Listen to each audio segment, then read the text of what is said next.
आप देख रहे हैं सार न्यूज, मैं रिजी। जैसा कि बिहार में सत्ता परिवर्तन हो गया, बीजेपी, जेडीयू, जीतन राम मांझी और तमाम एनडीए के जो सहयोगी दल है मिलकर सरकार तो बना रही है, लेकिन कहीं ना कहीं आगे की रास्ता जो है वो मुश्किल भरा है। एनडीए के लिए आसान रास्ता नहीं है।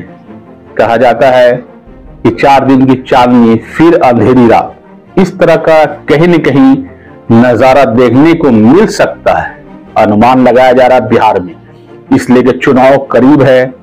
एनडीए में कई पार्टियां बढ़ चुकी है पहले से, उसको लेकर कहीं न कहीं एनडीए बीजेपी में बड़ा ही मुश्किल आ सकता है। एनडीए की सरकार तो बनी है, लेकिन बीजेपी के लेने के देने भी पड़ सकते हैं। नीतीश कुमार के एनडीए में शामिल होने के बाद बीजेपी जितनी मजबूत हुई है, उतनी ही बिहार में उसकी परेशानियां भी बढ़ गई है। जनता के नाराज होने के बाद तो छोड़िए, साथी दलों की डिमांड पूरी करना बीजेपी के लिए कहीं न कहीं मुश्किल हो सकता है। बिहार में जेडीयू मुखिया और मुख्यमंत्री नीतीश कुमार के एनडीए में आने के बाद माना जा रहा है कि 2024 की लोकसभा चुनाव के लिए बीजेपी का यह मास्टर स्ट्रोक हो सकता है। लेकिन राजनीतिक विशेषज्ञों का यह कहना है कि नीतीश कुमार के आने से बिहार में बीजेपी मजबूत हुई है, पर इसमें भी कोई दो राय नहीं है कि एनडीए की मुश्किलें यहां पर दोगुनी भी हो गई है।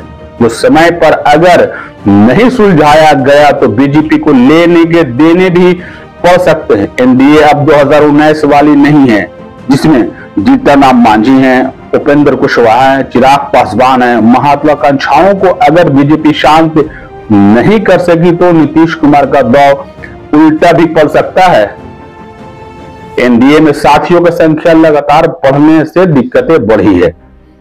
बिहार में 2019 के लोकसभा चुनाव में बीजेपी और जेडीयू में 17 लोकसभा सीटों का जो चुनाव लड़ा था, 6 सीटें लोजपा को मिली थी, पर इस बार साथी दलों की संख्या बढ़ गई है और नए साथियों उपेंद्र कुशवाहा का राष्ट्रीय लोक जनता दल है, जीतन राम मांझी हम पार्टी ही हिंदुस्तानी आवाम मोर्चा और लोकतंत्र जनशक्ति पार्टी के 2 हिस्से हैं, जिसमें चिराग पासवान और पशुपति पारस भी है।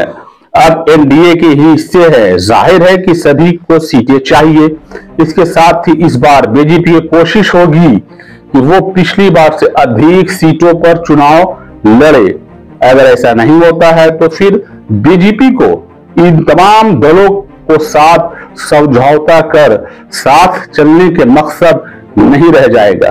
पिछली बार से अधिक सीटों पर लड़ने का मतलब इस सहयोगी दलों को नाराज करना है। देख लीजिए कहां से कहां मामला घूम रहा है। यह मामला जो है सहयोगी दलों को बढ़ने से एनडीए में कहीं न कहीं पेच फंसता दिख रहा है। अभी तो बोला गया है कि बीजेपी को लग रहा अच्छा, लेकिन कहीं ना कहीं सीट बंटवारा में जो 2024 का जो चुनाव है उसमें कहीं ना कहीं बीजेपी की मुश्किल बढ़ेगी। जो सहयोगी दल है, जिस नियत से लोग आते हैं पार्टी में ज्वाइन होते हैं सीट के लिए, उसमें कहीं ना कहीं मामला फंसेगा, गले की फांस हो सकती है। नीतीश कुमार को पिछली बार की सीटों से कम संख्या पर चुनाव लड़ने के लिए तैयार करना बड़ा मुश्किल होगा बीजेपी को, और चिराग पासवान की सीटों को पशुपति पारस के बीच बांटने पर बवाल होना ये लाजमी 100% ये लग रहा है बवाल होगा। इसलिए चिराग पासवान कहीं से भी मानने वाले नहीं है। अभी से ही उनका रुख कहीं ना कहीं अपने 2024 को लेकर टाइट है। कहीं ना कहीं अभी ही से ही चिराग पासवान पर पूरी तरीका से नजर रखी जा रही है क्या होने वाला है। इसलिए ये बिहार में एनडीए के लिए बड़ा मुश्किल डगर हो गया है। सरकार तो बनी, 4 दिन के चांदनी फिर अंधेरी रात, लेकिन देखने वाली बात होगा कि कैसे तमाम दलों को एनडीए अपने पक्ष में लेती है, सीट का बंटवारा करती है। कहीं न कहीं मुश्किल घड़ी है। इस तरह तमाम ताजा खबरों को देखने के लिए चैनल को सब्सक्राइब करें, लाइक करें, शेयर करें। धन्यवाद।